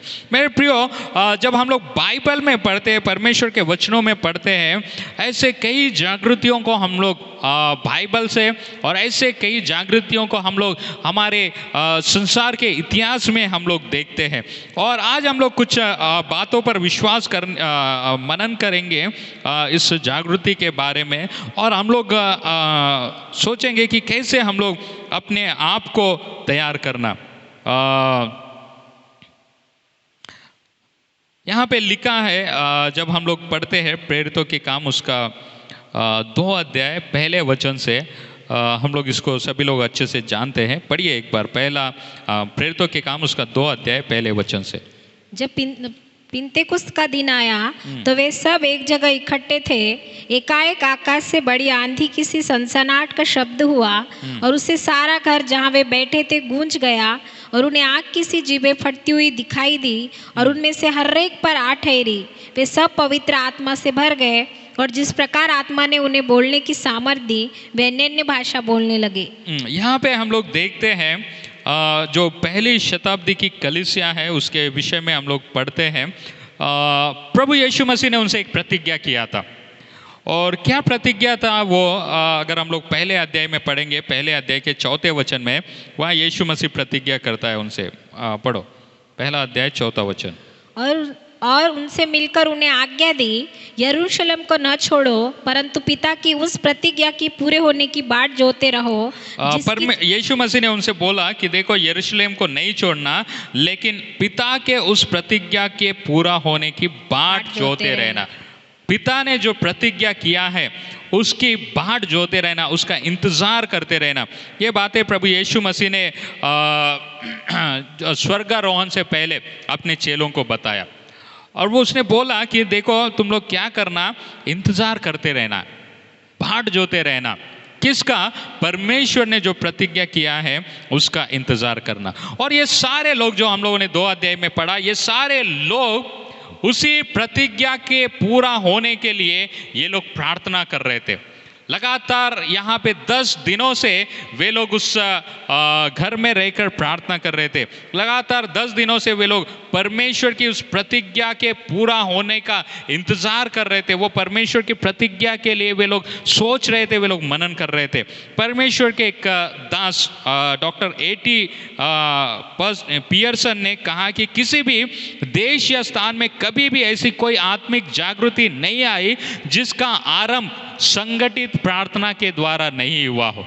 उन्होंने कहा कि किसी भी देश में, किसी भी जगह पे ऐसी कोई भी जागृति नहीं आई जिसकी शुरुआत संगठित, मतलब इकट्ठे होकर प्रार्थना करने के द्वारा उसको छोड़ और किसी रीति से आई हो। मतलब जब परमेश्वर के लोग इकट्ठे होकर प्रार्थना किए, जागृति की शुरुआत वहां पे हुई। बाइबल में ये पहली घटना है यीशु मसीह के बाद जो चेलों ने एक महान जागृति को देखा है। वो ये पहली घटना जो यहाँ पे रिकॉर्ड किया गया है 2 अध्याय में, पेंतेकोस्त के दिन में यीशु मसीह के जो 12 चेले और उसके कुछ और लोग, लगभग 120 लोग, ये लोग इकट्ठे होकर प्रार्थना कर रहे थे। क्या प्रार्थना कर रहे थे? परमेश्वर के प्रतिज्ञा के पूरे होने के लिए प्रार्थना कर रहे थे। वे लोग एक मन होकर प्रार्थना कर रहे थे। अगर हम लोग पढ़ेंगे पहला अध्याय 14 वचन यहाँ पे लिखा है, ये सब कई स्त्रियों और यीशु की माता मरियम और उसके भाइयों के साथ एक चित्त होकर प्रार्थना में लगे रहे। वे लोग एक चित्त होकर प्रार्थना में लगे रहे, और इसका परिणाम ये हुआ कि उन्होंने एक बहुत बड़ी जागृति को अपने मध्य में देखा। उन्होंने एक बहुत बड़ी जागृति को अपने बीच में होते हुए देखा। वो एक बहुत बड़ी जागृति का वे लोग हिस्सा बने, एक बहुत बड़ी जागृति का वो लोग भाग बने। मेरे प्रियो, अगर आज हम लोग हमारे समय में, अगर आज हम लोग हमारे जीवन काल में इस जागृति को देखना चाहते हैं, तो हमें उस जागृति को देखने के लिए अपने आप को तैयार करना पड़ेगा। कैसे तैयार करना पड़ेगा? हम उसके लिए प्रार्थना करना पड़ेगा, हमें उसके लिए सोचना पड़ेगा। हम जब इन सारी घटनाओं को होते हुए देख रहे हैं, हमारे आत्मा में कुछ तो भी ऐसी बातें होनी चाहिए, कुछ तो भी ऐसा उथल पुथल होना चाहिए जो हमको विचलित करना चाहिए। परमेश्वर हमारे देश में जागृति भेज, इसके लिए परमेश्वर के सामने लगातार रोने के लिए। कलीसियाओं का इतिहास ये बताता है कि जब कभी परमेश्वर के लोग परमेश्वर से दूर होते गए, परमेश्वर ने किसी एक को उबारा, किन्हीं झुंड को उबारा, ताकि वे देश के लिए रोए, वे देश के लिए मध्यस्थी करे, देश के लिए प्रार्थना करे, और वहां से जागृति की शुरुआत हो गई। वहां से जागृति की शुरुआत हो गई। और कलीसिया का हर एक जो जागृति का इतिहास है वो हमको यही बताता है कि हर शताब्दी में एक महान जागृति आई जिसने कलीसिया के इतिहास में एक महान परिवर्तन लाया। पर हर शताब्दी का इतिहास हमको एक ही बात बताता है कि जागृति कैसे आया। उसका एक ही समान एक समान तरीका था, या एक समान कार्य वहां पे हुआ, और इतिहास ने हर समय में जागृति को देखा। वो क्या है? शुरुआत हम लोगों ने देखा, लोग इकट्ठे होकर प्रार्थना कर रहे थे, सच्चे मन से वे लोग समर्पित होकर प्रभु के सामने रो रहे थे, प्रभु जो प्रतिज्ञा आपने हमारे साथ किया है उस प्रतिज्ञा को पूरा कर। वे उस प्रतिज्ञा के पूरा होने का इंतजार कर रहे थे, बाट जो रहे थे। और तब जाकर इज़राइल में, यरूशलेम में इन 12 चेलों ने और 120 लोगों ने जो उस उपरोटी कोठरी में थे, वे लोग महान जागृति को देखे और उसका हिस्सा बन गए। बाकी के सारे लोग जो यरूशलेम में अलग अलग जगहों पर आए थे, उस समय वहाँ पे जो पर्व हो रहा था, जो त्यौहार हो रहा था, उसमें हिस्सा लेने के लिए आए, वे केवल मात्र मुख्य दर्शक बन गए, वे केवल मात्र ऑडियंस बनकर रह गए। वे लोग, ये लोग भी जो बाहर से आए हुए थे, ये सारे लोग यहूदी लोग हैं, ये सारे लोग व्यवस्था को जानने वाले, व्यवस्था का पालन करने वाले लोग थे। ये सारे लोग वे लोग थे जो परमेश्वर की व्यवस्था के अनुसार चलते थे, लेकिन उन्होंने परमेश्वर की प्रतिज्ञा को नहीं समझा, इसलिए वे केवल मुख्य दर्शक बनकर रह गए, केवल ऑडियंस बनकर रह गए। लेकिन जो 120 लोग उस उपरोटी कोठरी में बैठकर परमेश्वर के सामने गिड़गिड़ा रहे थे, परमेश्वर के सामने रो रहे थे, परमेश्वर के सामने प्रतिज्ञा कर रहे थे, प्रभु अपनी प्रतिज्ञा को पूरा कर, केवल वही मात्र उस जागृति का हिस्सा बन गए।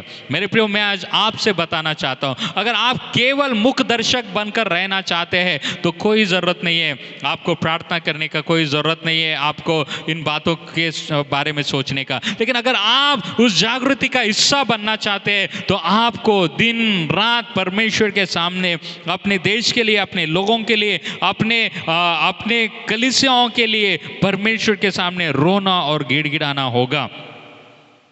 बाइबल बताता है कि जागृति की शुरुआत उनके इकट्ठे होकर प्रार्थना के द्वारा आई। इतिहास में बहुत सारी ऐसी जागृति आए। वेल्स में एक जागृति आई 19वीं शताब्दी में। वहां पे उस समय बहुत सारे लोग आत्मिकता में गिरते जा रहे थे, आत्मिकता में गिर गए थे। कलीसियाओं में लोग इकट्ठा होना नहीं चाहते, कलीसियाएं धीरे धीरे बंद होने के कगार पर आ रही थी। बहुत सारे लोग प्रार्थना के तरफ निरुत्साहित हो रहे थे, प्रार्थनाओं में वो लोग उतना भाग नहीं ले रहे थे।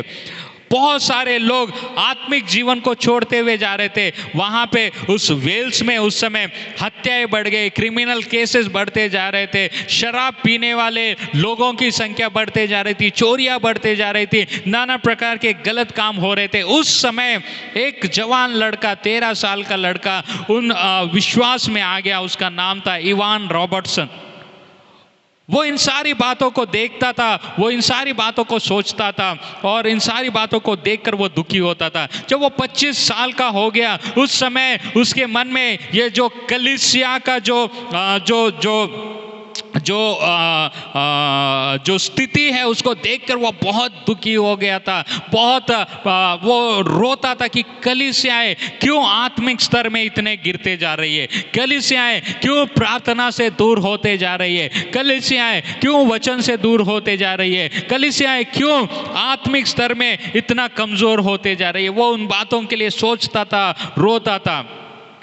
और वो गवाही देता है कि हर दिन लगभग 1 बजे परमेश्वर की आत्मा उसको उबारती थी, उसको उठाती थी और वो जाकर अकेले में बैठकर प्रार्थना करता था। हर दिन 1 बजे से लेकर रात के 1 बजे से लेकर सुबह 5 बजे तक वो प्रार्थना करता था, आत्मा में प्रार्थना करता था। वो किसी एकांत कमरे में जाता था, वहाँ बैठता था, प्रार्थना करता था और सुबह 5 बजे आकर वो फिर से लेट जाता था। ये घटना प्रतिदिन होते जाती थी, प्रतिदिन होते जाती थी। और उस घटना का परिणाम यह हुआ कि वेल्स में एक महान जागृति आई, जिसमें लाखों लोगों ने अपने जीवन को प्रभु यीशु के हाथों में दे दिया। खासकर जवानों में एक बहुत बड़ी जागृति आई। उसने जब ये प्रार्थनाएं किए, उसके साथ लोग जुड़ते गए। एक छोटी सी सभा से आरंभ हुआ और लाखों की संख्या में वो बढ़ती गई। और उस समय बहुत सारे विचित्र बातें होने लगी। हर एक व्यक्ति प्रार्थना के बारे में सोच रहा था, हर एक व्यक्ति चर्च के बारे में सोच रहा था, हर एक व्यक्ति प्रभु की संगति के बारे में सोच रहा था। वहाँ पे कोयले के खदान थे और वहाँ पे कोयले के खदानों में काम करने वाले बहुत सारे लोग थे जो शराब के लत में पड़े हुए थे, जो शराब के आदी हो चुके थे, जो अपने जीवन को बर्बादी की ओर लेके जा रहे थे। लेकिन जब ये रिवाइवल आया, उस खदानों में काम करने वाले लोग, कोयला खदानों में काम करने वाले लोग, वे लोग जब अपने काम से लौटते थे, वे संध्या को वो लोग प्रार्थना सभा में शामिल होते थे। और शाम की सभा सुबह लगभग 3-4 बजे तक चलती थी। और ये मजदूर लोग जो कोयले के खदानों में दिन भर काम करते थे, रात भर वो लोग प्रार्थना में लगे रहते थे। 3 बजे वो प्रार्थना समाप्त कर फिर वो लोग थोड़ी देर आराम कर अपने अपने घरों में जाते थे। उनमें झगड़े खत्म हो गए, उनमें शराब की लत खत्म हो गए, उनमें एक नयापन आ गया। और उस समय वेल्स में एक बहुत बड़ी ऐसी बातें होने लगी। हर एक जो न्यूज़पेपर के हेडलाइंस थे, उसमें बताया जा रहा था कि ऐसी बातें कभी भी नहीं हुई है। ऐसी जागृति उस वेल्स में आई और बहुत सारे लोगों ने अपने जीवन को प्रभु यीशु के हाथों में सौंप दिया। मेरे प्रियो, कैसे एक लड़का जो इन बातों के बारे में सोचता था, एक जवान जो इन बातों को देखकर दुखी होता था, वो प्रभु से प्रार्थना कर रहा था, प्रभु हमारे लोगों की आत्मिक दशा क्या है, प्रभु हमारे देश की आत्मिक दशा क्या है, क्यों हमारे लोग आत्मिकता में इतने गिरते जा रहे हैं। और उस लड़के की प्रार्थना, उस लड़के के आंसू, और जब उसने अपने उस प्रार्थना के उस बहाव में बहा, उसके साथ लोग जुड़ते गए और एक महान जागृति उस वेल्स में आई। मेरे प्रियो, अगर हम लोग भी उसके समान खड़े होंगे, अगर हम लोग भी उस इवान रॉबर्ट्स के समान हम प्रार्थना के लिए अपने आप को तैयार करेंगे, तो हम भी एक ऐसी महान जागृति को हम अपने देश में, अपने लोगों के बीच में हम लोग भी देख सकते हैं। हमारे शहर में बहुत सारे कोयले के खदान में काम करने वाले लोग हैं, बहुत सारे लोग नशे की गिरफ्त में हैं, बहुत सारे लोग नाना प्रकार के आदतों में फंसे हुए हैं। वेल्स में जो जागृति आई, क्या आप नहीं चाहते कि वो जागृति आपके शहर में आए? क्या आप नहीं चाहते कि वो जागृति आपके राज्य में आए? क्या आप नहीं चाहते कि वो जागृति हमारे देश में आए? अगर आप चाहते हैं तो आपको भी इस लड़के के समान अपने आप को समर्पित करना है प्रार्थना के लिए, अपने आप को समर्पित करना है परमेश्वर की उस जागृति को देखने के लिए। और तब इतिहास बताता है कि जागृति जरूर आएगी। मेरे प्रियो, इसका एक रास्ता है, उसका एक तरीका है, और प्रभु वो तरीका हमारे सामने रखता है। वो बताता कि देखो, यही वो रास्ता है जो जागृति की ओर लेके जा सकता है। हम और किसी तरीकों से उस जागृति को नहीं देख सकते। हम लोग पढ़ेंगे एक बार यिर्मयाह की किताब, उसका 6 अध्याय 16 वचन। यिर्मयाह की किताब, उसका 6वां अध्याय 16 वचन।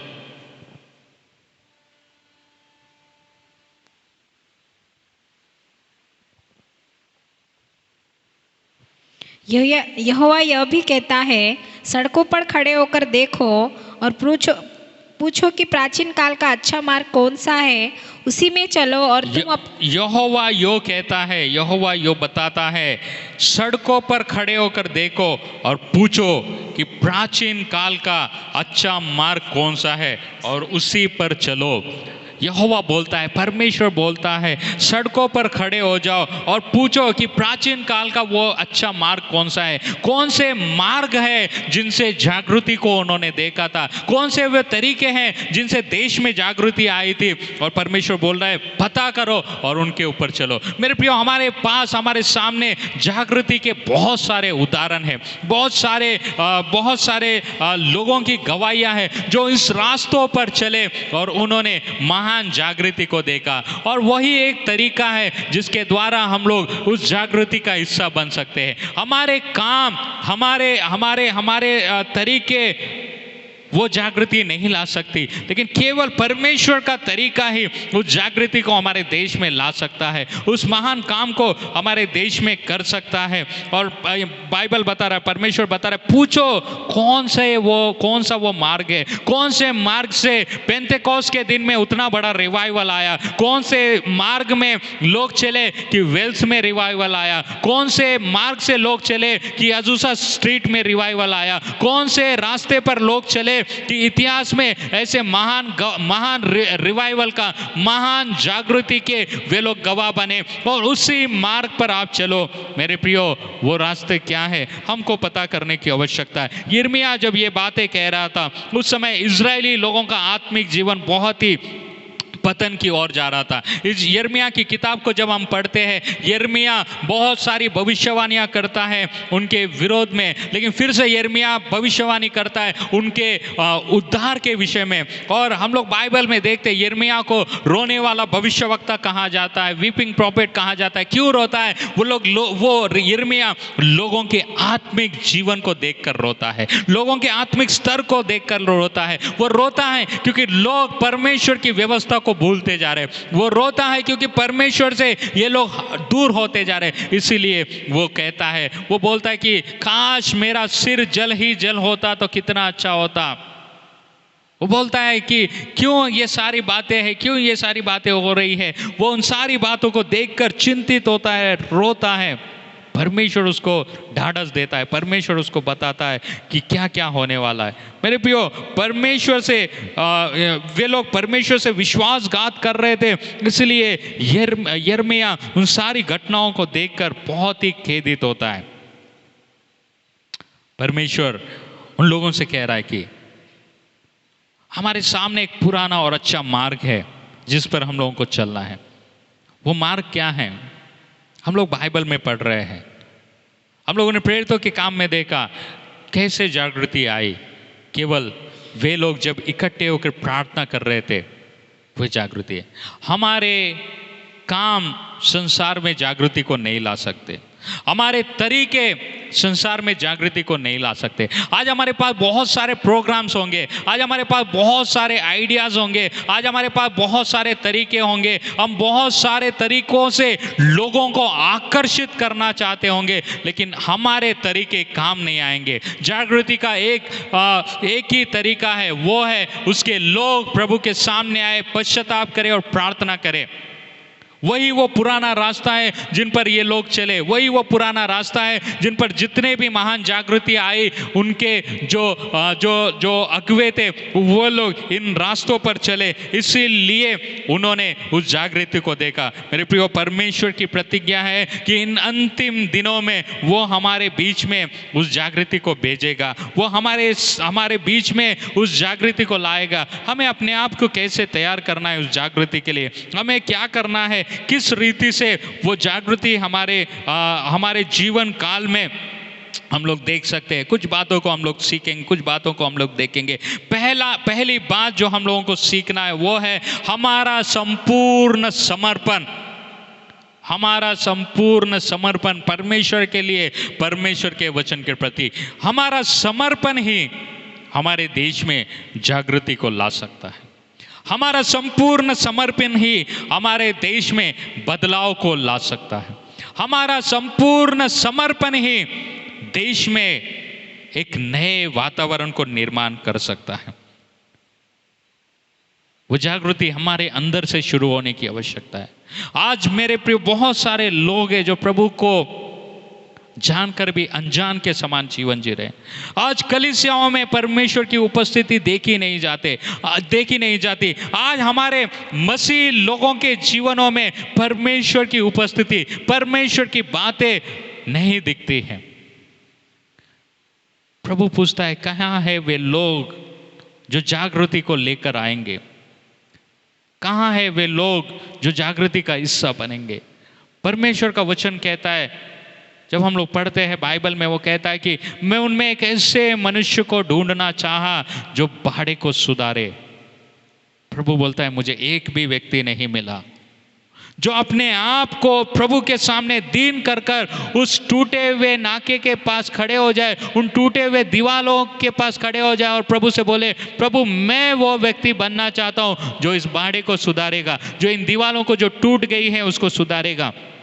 प्रभु बोलता है, मुझे एक भी व्यक्ति नहीं मिला, इसीलिए मुझे उनको नाश करना पड़ा। मेरे प्रियो, आपका संपूर्ण समर्पण परमेश्वर के प्रति वही महान जागृति को संसार में लेके आ सकती है। इतिहास में अनेक जागृति आई, पहले वो जागृति लोगों के मनों में शुरू हो गई। जागृति आपके अंदर शुरू होना है।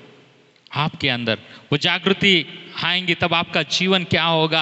आप पाप से नफरत करेंगे, आप गंदगी से नफरत करेंगे, आप झूठ से नफरत करेंगे, आप ईर्ष्या से नफरत करेंगे, आप बहरभाव से नफरत करेंगे, आप उन सारी दुनियादारी से नफरत करेंगे जो परमेश्वर के विरोध में खड़ी हो जाती है। और आप चाहे परिस्थिति कैसे भी हो, आप परमेश्वर के वचन के प्रति जीने के लिए आप अपने आप को समर्पित करेंगे। चाहे कंडीशन कैसा भी हो, आप लोग ठान लेंगे कि परिस्थिति भले ही कैसे भी हो, मुझे परमेश्वर के वचन के अनुसार जीना है।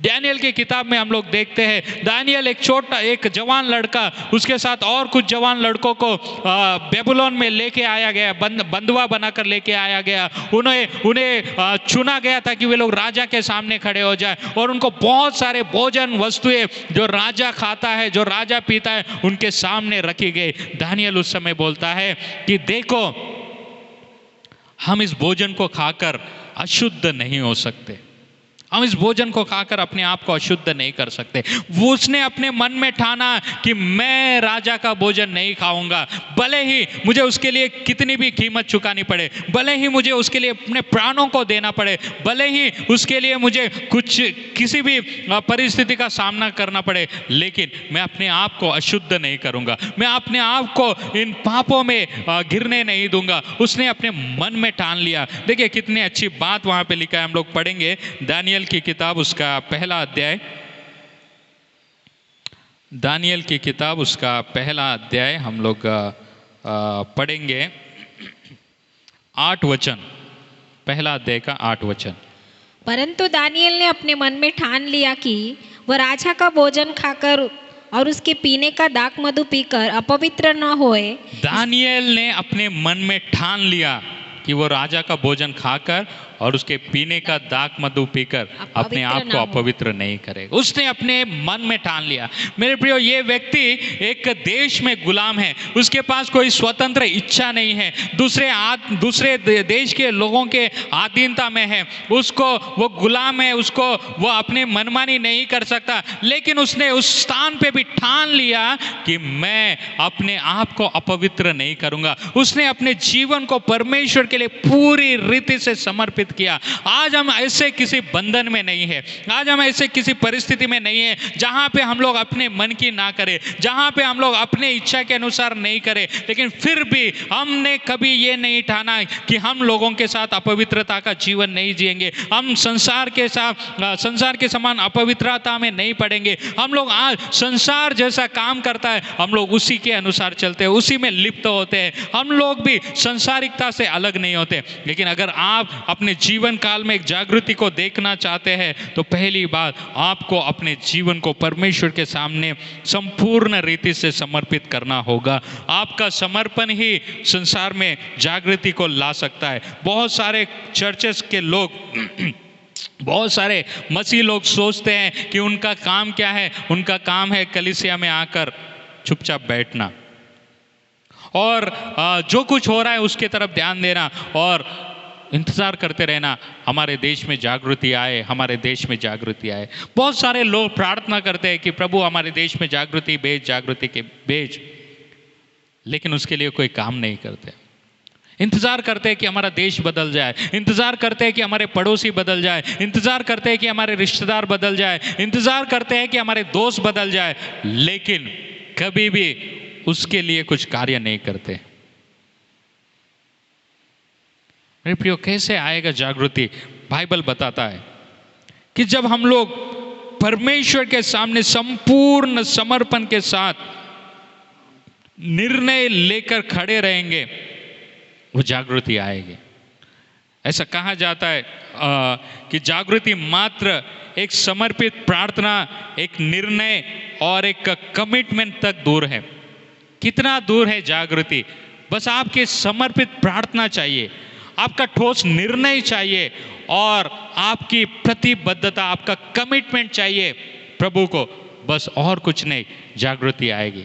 इवान रॉबर्ट्स ने क्या किया? उसने अपने आप को समर्पित किया प्रार्थना करने के लिए। उसने एक निर्णय लिया कि जब तक मेरे देश में जागृति नहीं आएगी मैं इस काम को नहीं छोड़ूंगा। उसने अपने आप को कमिट कर लिया कि चाहे कुछ भी हो मेरे देश में जागृति को मैं देखूंगा, और उसने अपने जीवन काल में उस जागृति को देखा। मेरे प्रियो, आज अगर हम लोग भी चाहते हैं कि हमारे देश में वो आत्मिक बेदारी आए, वो आत्मिक बेदारी तब तक नहीं आएगी जब तक आप अपने आप को प्रभु के सामने समर्पित नहीं करेंगे। जब आत्मिक बेदारी आती है, हम सब परमेश्वर के वचन के प्रति सचेत हो जाते हैं और उसके आज्ञाकारिता में चलना शुरू करते हैं। हम अपने आप को समर्पण कर लेते हैं और अपने जीवन को परमेश्वर की इच्छा के अनुसार चलना शुरू करते हैं। प्रभु को क्या चाहिए? बस एक आपका संपूर्ण समर्पण चाहिए, आपका टोटल सबमिशन चाहिए, इसके सिवा और कुछ नहीं चाहिए। बस आपको समर्पित करना है। प्रभु, मेरे देश में, मेरे लोगों के बीच में जब तक मैं जागृति को नहीं देखूंगा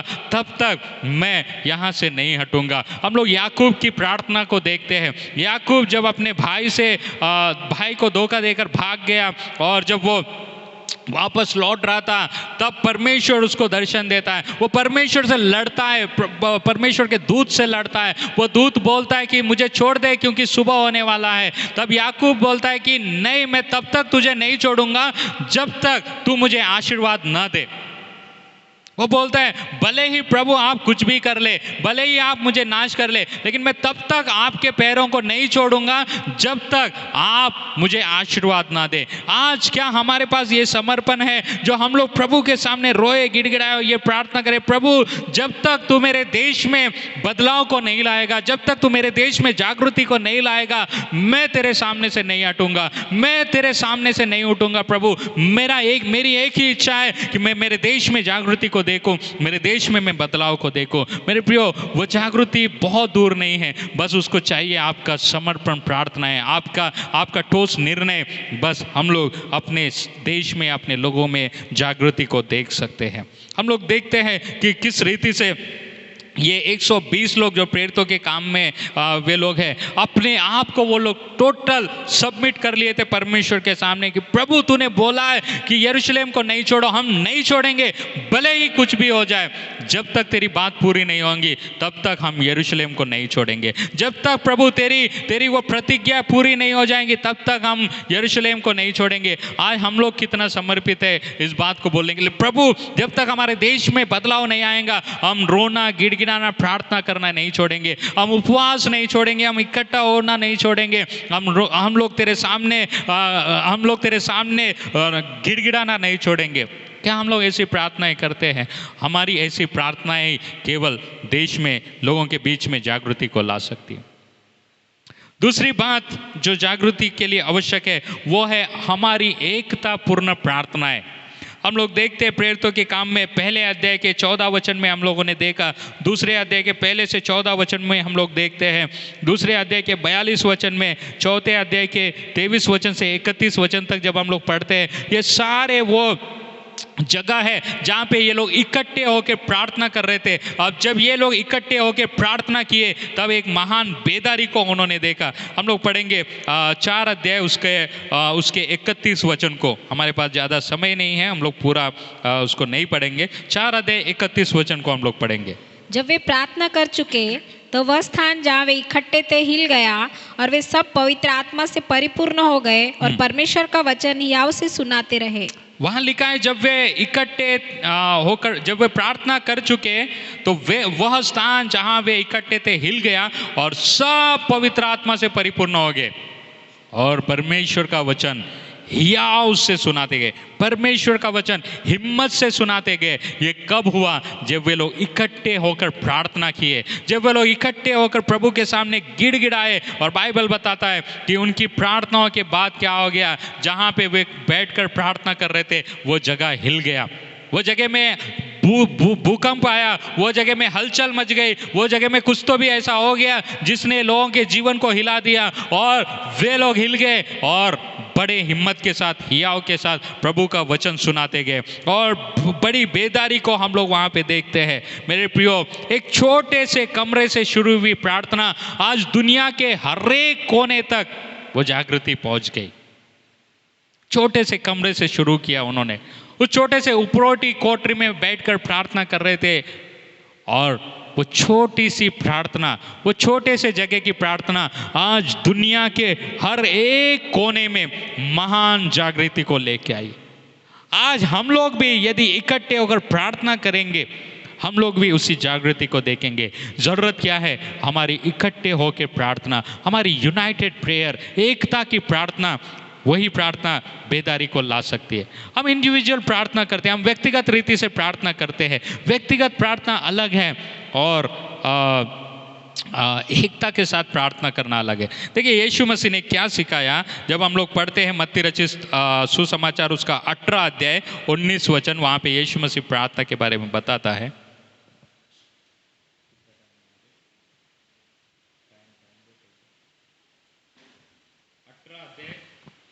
19 वचन, मत्ती 18 अध्याय 19 वचन। फिर मैं तुमसे यह कहता हूँ,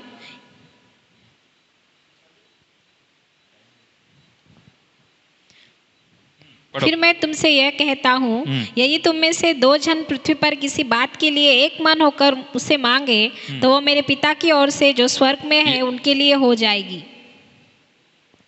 यीशु मसीह कहता है कि मैं तुमसे कहता हूं कि तुम में से यदि 2 जन एक मन होकर किसी बात के लिए मांगे।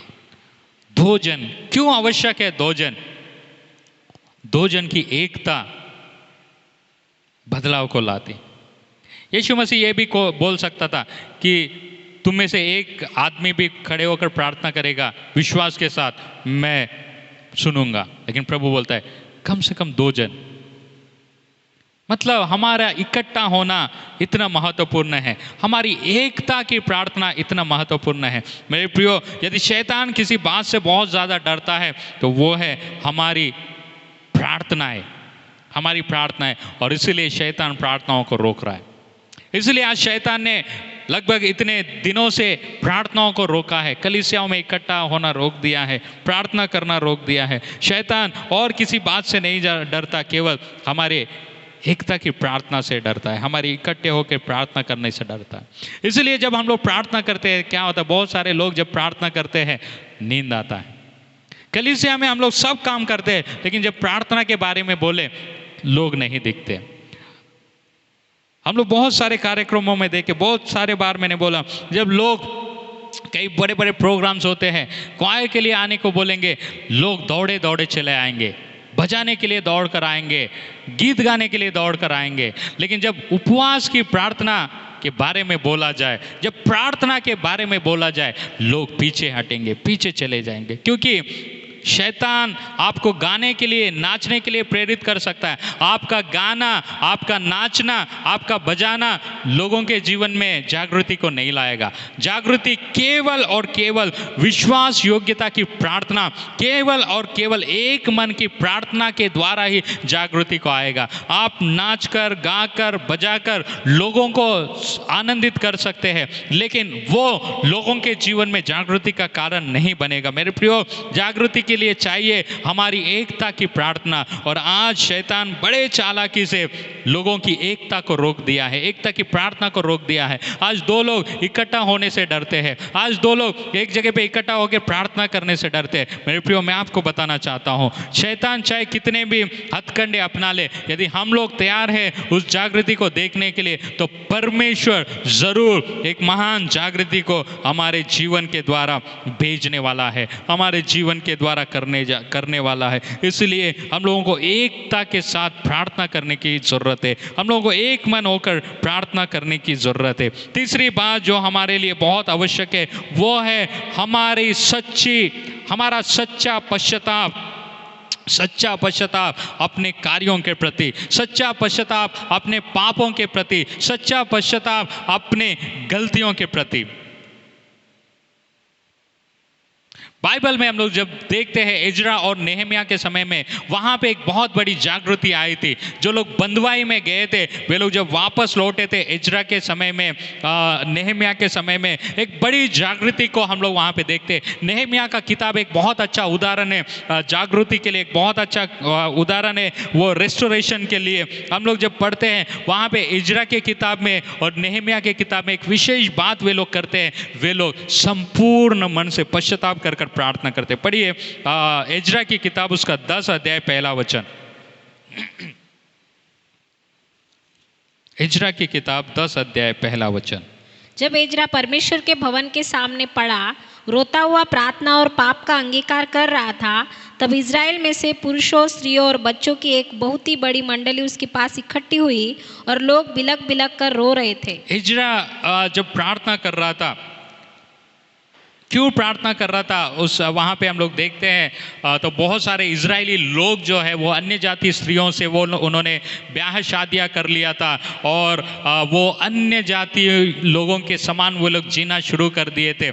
ये सारी बातों को देखकर इजरा को बहुत दुख होता है और वो रोता है, वो परमेश्वर के मंदिर में पड़ा रहता है। उस समय क्या हुआ, उसको रोता और पाप अंगीकार करता हुआ देखकर इजराइल के बाकी के सारे पुरुष, स्त्रियाँ, लड़के, बहुत बड़ी मंडली उसके पास इकट्ठी हुई। वे लोग भी बिलक बिलक कर रोने लगे, वे लोग भी रोने लगे। जब इजरा प्रार्थना कर रहा था, जब इजरा अपने पापों के अंगीकार को कर रहा था, जब इजरा अपने लोगों के पापों को अंगीकार कर रहा था, तब सब लोग उसके साथ जुड़ गए।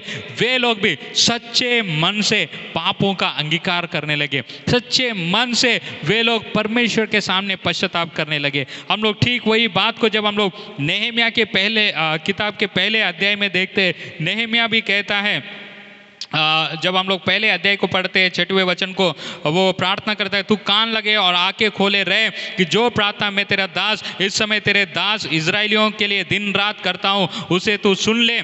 मैं इजराइलियों के पापों को जो हम लोगों ने तेरे विरुद्ध किए हैं मान लेता हूँ। मैं और मेरे पिता के घराने दोनों ने पाप किया है। वो मान लेता है कि मैंने पाप किया, मेरे पिता के घराने ने पाप किया।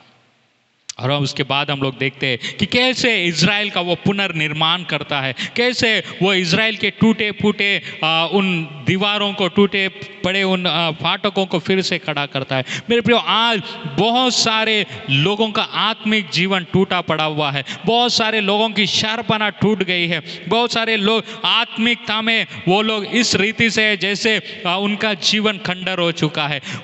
वहाँ पे यदि जागृति चाहिए तो केवल हमारे विश्वास योग्यता, हमारा सच्चा पश्चाताप ही जागृति को ला सकता है। आज कलीसियाओं में यदि किसी चीज़ की कमी है तो वो है सच्चे पश्चाताप की। हम सच्चा पश्चाताप करना नहीं चाहते।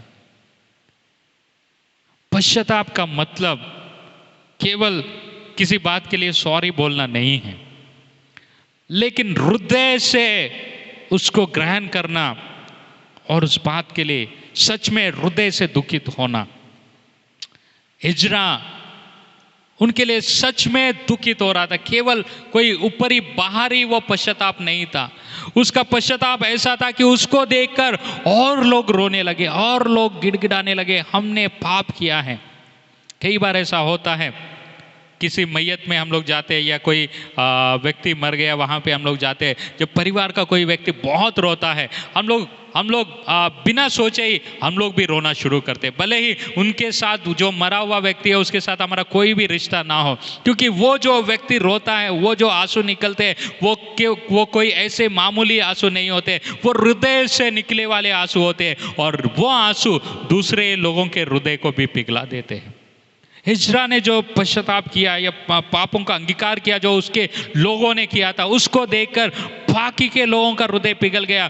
वे लोग भी प्रभु के सामने गिड़गिड़ाने लगे, प्रभु के सामने रोने लगे, पश्चाताप करने लगे, प्रभु हमें क्षमा कर, प्रभु हमें क्षमा कर। तब हम लोग देखते हैं, जब हम लोग इस पूरे अध्याय को पढ़ते हैं, वहाँ पे एक बहुत बड़ी बेदारी को, एक बहुत बड़ी जागृति को हम लोग उनके बीच में देखते हैं। मेरे प्रियो, आज यदि हम लोग परमेश्वर के सामने अपने कामों के प्रति सच्चा पश्चाताप करेंगे, हमारे लोगों के प्रति हम सच्चा पश्चाताप करेंगे, परमेश्वर लोगों के जीवन में कार्य करेगा, परमेश्वर हमारे जीवनों में जागृति लाएगा। ये जागृति की शुरुआत हमारे जीवन से होनी चाहिए, ये जागृति की शुरुआत हमारे अंदर से होनी चाहिए। जब हमारे अंदर से ये जागृति की शुरुआत होगी, तब ही हमारे जीवन में हमारे जीवन काल में हम लोग अपने लोगों के बीच में, अपने देश में जागृति को ला सकते हैं। मेरे प्रियो, मैं आपको बताना चाहता हूँ, आप इस समय अपने आप को कैसे तैयार कर रहे हैं इस जागृति के लिए? क्या आप परमेश्वर की बातों के लिए सचेत हैं? क्या आप सच में अपने हृदय से परमेश्वर के सामने आपने समर्पण किया है? क्या आप इकट्ठे होकर लोगों के लिए, देश के लिए प्रार्थना कर रहे हैं? क्या आप सच्चा पश्चाताप प्रभु के सामने कर रहे हैं अपनी गलतियों के बारे में, अपने उन बातों के बारे में जो हम लोगों ने परमेश्वर के विरोध में किया है? मेरे प्रियो, ऐसी बहुत सारी बातें हैं जो हमने परमेश्वर के विरोध में किया, हमने परमेश्वर के हृदय को दुखी किया है। आज अगर हमारे देश में जागृति को देखना चाहते हैं तो केवल हम लोग परमेश्वर के सामने सच्चा पश्चाताप कर कर ही, हम लोग परमेश्वर के लिए सच्चा समर्पण कर कर ही, हम लोग परमेश्वर के सामने इकट्ठे होकर अपने देश के लिए गिड़गिड़ा कर प्रार्थना करने के द्वारा ही उस जागृति को हम लोग देख सकते हैं। इसलिए आज हमारी जिम्मेदारी है कि हमारे देश में एक बदलाव को हम लोग देखें, हमारे लोगों के बीच में हम लोग एक बदलाव को देखें, हमारे लोगों में एक बड़ी जागृति को देखें। तो उसके लिए हम लोगों को खड़ा होना है, प्रभु के सामने हम लोगों को गिड़गिड़ाना है, प्रभु के सामने हमको पश्चाताप करना है।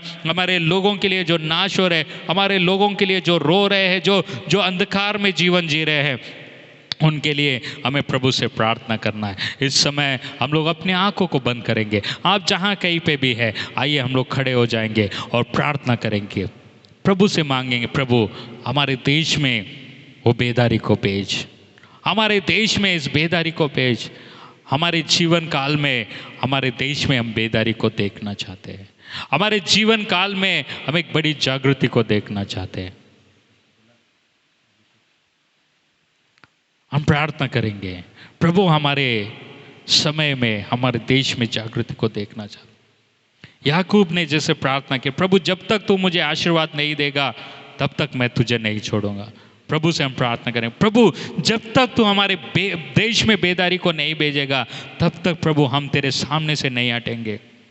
हम रोएंगे, गिड़गिड़ाएंगे प्रभु, तब तक रोएंगे, तब तक गिड़गिड़ाएंगे जब तक हमारे देश में हम जागृति को नहीं देखें, जब तक हमारे देश में एक बड़े रिवाइवल को हम नहीं देखेंगे, जब तक हमारे देश में एक बड़े उद्धार के कामों को हम लोग नहीं देखेंगे। प्रभु हम इस समय अपने देश में प्रभु वो जागृति को देखना चाहते हैं, जैसा तूने प्रभु ईश्वर राजा प्रतिज्ञा किया कि देखो अंतिम दिनों में मैं अपनी आत्मा सब लोगों पर उंडेलूंगा, तुम्हारे बेटे बेटियां भविष्यवाणी करेंगे, तुम्हारे जवान दर्शन देखेंगे, तुम्हारे पुण्य स्वप्न देखेंगे। प्रभु उस आत्मा को हमारे ऊपर उंडेल, वो आत्मा को हमारे जीवनों के ऊपर उंडेल। हम सब लोग मिलकर प्रभु से प्रार्थना करेंगे, सब लोग प्रभु से कहेंगे, प्रभु हमारे बीच में प्रभु हम उस कामों को देखना चाहते हैं, हमारे देश में हम बेदारी को देखना चाहते हैं, हमारे लोगों के बीच में प्रभु हम उस उद्धार के कामों को देखना चाहते हैं। प्रभु हमारे देश में उस बेदारी को ला, प्रभु प्रभु हमारे देश में उस उद्धार के कामों को कर परमेश्वर पिता। प्रभु हमारे देश में प्रभु ईश्वर राजा, हम पिता प्रभु उस महान बेदारी को देखना चाहते। हम अपने जीते जी प्रभु उस महान बेदारी को देखना चाहते। हम अपने समय में प्रभु उस महान बेदारी को देखना चाहते। प्रभु हमारे देश में कई ऐसे लोग हैं प्रभु जो आपके प्रेम से दूर है प्रभु। कई ऐसे लोग हैं प्रभु जिन्होंने आपको जाना नहीं, आपके प्रेम को जाना नहीं प्रभु, जो पिता आपसे अलग जीवन जी रहे प्रभु। पिता ईश्वर राजा, हम पिता प्रभु उनके जीवन में उद्धार को देखना चाहते हैं, उनके जीवन में बदलाव को देखना चाहते हैं प्रभु। तो हमें तैयार कर प्रभु।